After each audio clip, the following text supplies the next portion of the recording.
Jangan kasih kendor. Siap. Berarti semuanya full time ya Bu ya? Iya. Nggak ada time Kalau dulu. guru nggak ada paruh waktu. Kalau guru ya harus penuh waktu. Siap. Karena kan perhitungan kebutuhan kita guru dengan beban belajar 24. Guys. Nggak ada guru paruh waktu. Jangan kasih kendor. Siap. Berarti semuanya full time ya Bu ya? Iya. Nggak ada time Kalau dulu. guru nggak ada paruh waktu. Kalau guru ya harus penuh waktu. Siap. Karena kan perhitungan kebutuhan kita guru dengan beban belajar 24. Guys. Nggak ada guru paruh waktu. Jadi kalau Bapak Presiden bertanya kepada Kepala BKN, Pak Kepala, mampu nggak ASN kita yang sekarang 4,7 juta, nanti ditambah P3K, mewujudkan Astacita dari Bapak Presiden, mewujudkan Indonesia emas. Jadi kita nggak hanya semata-mata mewujudkan manajemen talenta berdasarkan persentase ini, tidak. Tapi kita harus berpikiran yang lebih substansial. Manajemen talenta di DKI Jakarta mampukah mewujudkan 40 program prioritas gubernur terpilih? Pak Pramono Anung sudah mendeklar 40 prioritas. Nah, manajemen talenta di DKI bisa nggak mewujudkan itu? Manajemen talenta di Jawa Timur mampu nggak mewujudkan program prioritas yang diusung oleh gubernur terpilih Ibu Khofifah? Nah, inilah PR besar kita yang harus nanti di dalam menyusun manajemen talenta, pendekatan administratif dipadukan dengan RAP, RPJM, ya, RPJP, kemudian tujuan organisasi yang ada di masing-masing OPD dan kementerian. Oleh karena itu, kalau nanti kementerian, provinsi, kabupaten, lembaga belum mampu menerapkan manajemen talenta secara komprehensif, secara utuh, kita bisa tanya. Provinsi Jawa Barat ingin membangun provinsi menjadi provinsi bertumpu pada kemandirian pangan dan investasi. Misalnya, bisa lebih fokus di sana. Walaupun saya tahu Jawa Barat sudah mengembangkan manajemen talenta secara komprehensif. Atau provinsi lain, ada provinsi misalnya di Sulawesi Barat belum mampu secara komprehensif karena ketiadaan anggaran, ketiadaan SDM, infrastruktur, bisa membangun manajemen talenta. Misalnya ingin mengembangkan kemandirian pangan berbasis hortikultura, kembangkan yang ada di situ, parsial saja, baru nanti yang lain secara bertahap mengikuti. Ini teman-teman semuanya pengantar dari saya untuk memberikan inspirasi dan untuk kita semuanya menyamakan frekuensi kemana arah manajemen talenta Indonesia. Manajemen talenta adalah instrumen untuk mewujudkan tujuan negara, tujuan kementerian lembaga, tujuan provinsi, tujuan kabupaten kota, dan tujuan organisasi masing-masing perangkat daerah. Terima kasih, sukses selalu rekan-rekan semuanya. Semoga Allah merahmati kita semuanya, menyelamatkan kita dunia dan akhirat.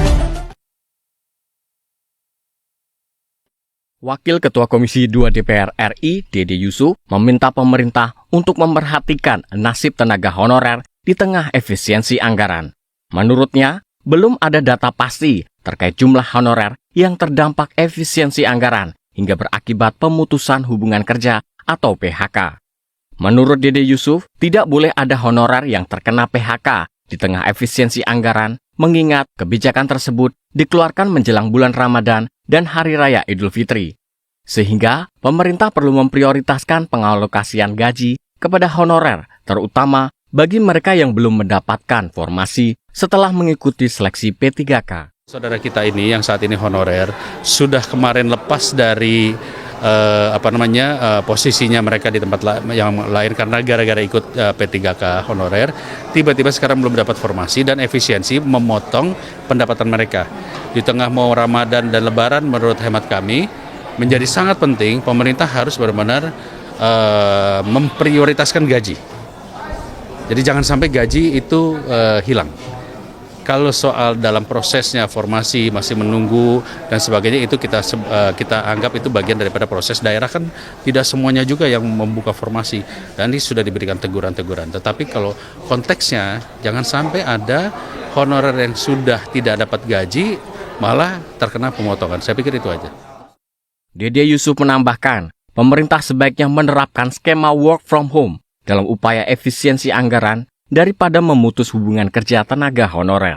Dari Pangkal Pinang, Alfat Rizky, TVR Parlemen, melaporkan. Honorer menjadi P3K menimbulkan persoalan kompleks. Pasalnya, tidak semua tenaga honorer dapat terakomodasi menjadi P3K yang disebabkan terbatasnya jumlah formasi. Untuk itu, Komisi 2 DPR RI meminta pemerintah daerah untuk segera menempatkan tenaga honorer, utamanya yang sudah lama mengabdi. Wakil Ketua Komisi 2 DPR RI Dede Yusuf Macan Effendi menjelaskan, proses seleksi P3K mengalami hambatan karena terdapat penambahan data tenaga honorer di pangkalan data daerah. Maka dari itu, pemerintah daerah harus segera mengajukan nama tenaga honorer yang sudah lama mengabdi di pemerintahan untuk diusulkan dalam proses rekrutmen P3K tahap kedua. Yang paling pertama adalah ketika seseorang sudah berbakti mengabdi kepada negara, itu harus diberikan hak yang layak. Kalau dia itu memang baru, dia diberi kesempatan untuk mengulang. Tapi kalau yang tua-tua tidak lulus, menurut saya itu jangan dijadikan patokan. Gak usah dites itu. Karena mereka sudah 10 tahun, sudah apa segala macam. Dilihat dari masa baktinya. Karena kami juga paham. Kadang-kadang kalau kita berbicara guru saja, guru yang sudah mengajar 10 tahun jauh lebih paham mengajar ketimbang yang baru lulus. Lebih lanjut, Dede Yusuf menegaskan, tenaga honorer yang sudah lama mengabdi seharusnya dapat diberikan afirmasi yang dilihat berdasarkan masa bakti dan kontribusinya kepada instansi pemerintahan untuk diprioritaskan dalam pengangkatan P3K. Selain itu, ia memastikan permasalahan tenaga honorer dan ASN P3K akan diselesaikan melalui perubahan PP maupun Perpres. Dari Sumatera Selatan, Rian, TVR Parlemen, melaporkan.